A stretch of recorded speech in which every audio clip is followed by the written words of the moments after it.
நம்ம இன்னைக்கு அவன் தேவ சமூகத்தில் நிற்க வேண்டிய நம்ம ஒரு ஃபங்க்ஷனுங்கிற அல்லது ஒரு விசேஷம் என்கிற பேரில் உலகத்தில் நிற்பேன்னா நமக்கும் அந்த உலக மனிதனுக்கும் வித்தியாசமே இல்லைங்க.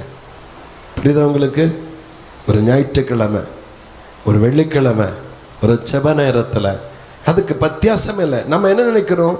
அவன் அங்கீகரிக்கணும், அவன் என்ன நல்லவன்னு சொல்லணும், என் வீட்டு ஃபங்க்ஷனுக்கு அவன் கூட்டத்தை கூட விட்டுட்டு வந்தான்னு சொல்லணும். அதைத்தான் எதிர்பார்க்குறோம்.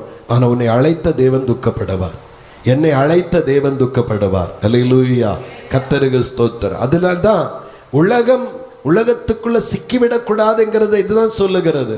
நம்ம அவன் ஸ்தோத்தை இப்படி பிரசங்கம் பண்ண ஆரம்பிச்சனால உங்களுக்கு என்ன, உங்களுக்கு உறவு வேண்டாம், சொந்தம் வேண்டான்னு வந்திருக்கிறீங்க.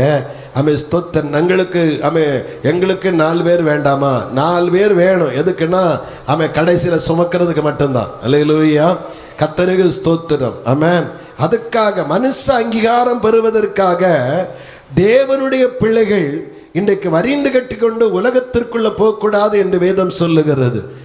மனித அங்கீகாரம் பெறுவதற்காக மனுஷன் பாராட்டணுமா? அவன் ஸ்தோத்திரம், அவன் ஸ்தோத்திரம், இவங்க என்னுடைய லாப நஷ்டங்களில் பங்கெடுக்கிறவர்கள் என்று நமக்கு ஒரு பேரை வச்சுடணுமா?